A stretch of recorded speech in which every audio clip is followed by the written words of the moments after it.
So the next set of sheets that we'll take a look at are profiles. The profiles basically depict the center line of the road's its vertical information. So we saw on the previous sheets, if we go back to look at this sheet here, we have our stationing of our center line alignment, right? So our center line alignment is basically, think of that as the backbone of the road, and it's got the stationing.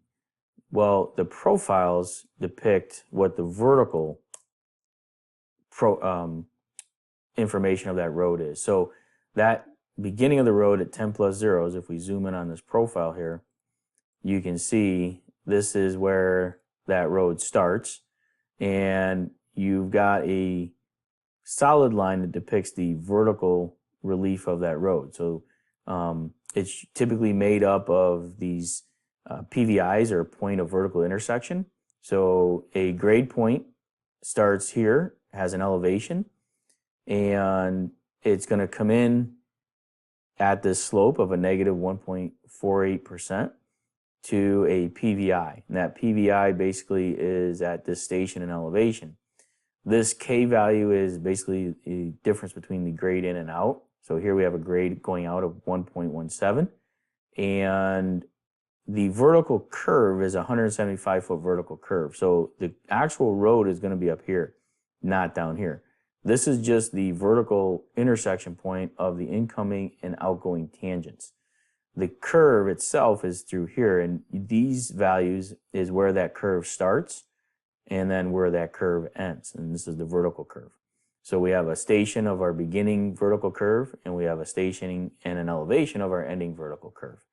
So with this data, we can actually depict the vertical road profile within Business Center in the corridor to actually build this road. So with the data from the horizontal information, the cross-section from the detail sheet, and this vertical curve information, we're able to build a corridor inside of Business Center that then would build that surface that then can be used on the dozer or grader to actually construct the roads. In addition to these, this data, the road profile, usually you'll see the utility profiles as well. So this is showing us where this storm structure is, and which makes sense. There's a storm structure here, and this is where water is going to come down to. It's going to go into that structure, and it's going to drain out.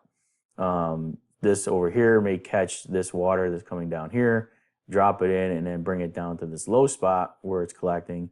And then this oval basically is depicting another pipe that is coming into this or going out of it, and it will take the water, to another structure.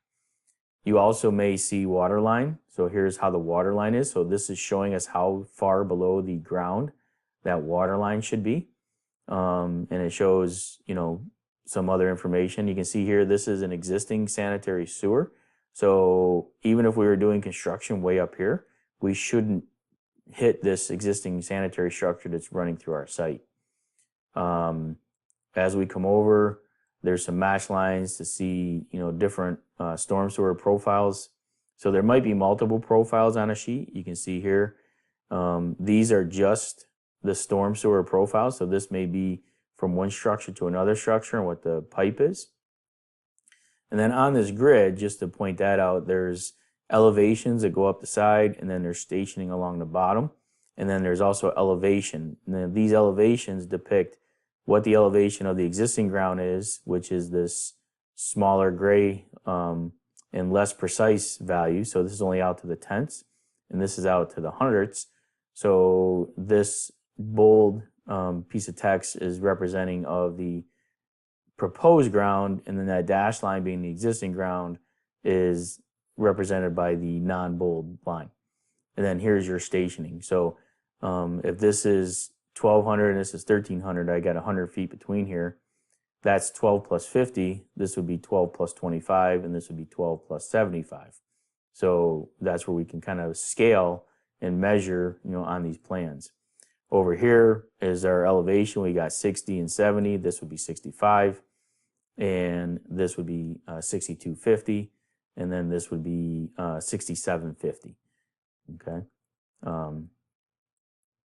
What else we have on this plan set? So again, some more profiles that depict each one. Here's a legend So our finished grade at centerline, our existing ground, and then also our scale being 1 inch.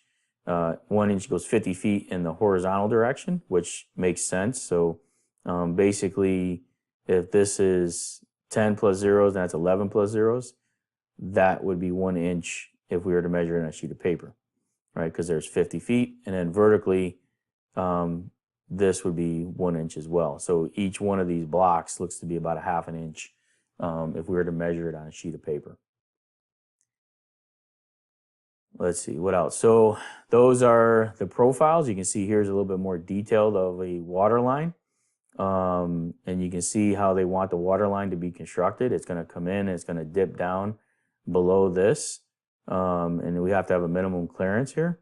So it's showing what that water line is going, how it's going to flow. And usually the water line tries to follow the center line of the road in as best it can because it's a pressure system, where the storm is a gravity base. It has to have minimum slopes and maximum slopes on that, where the water line can kind of flow and dip down, because usually it might be PVC or it might be ductile iron. If it's ductile iron, you probably won't see this type of flow through here. It might be more angular based construction and to some regards, depending on how it's laid in.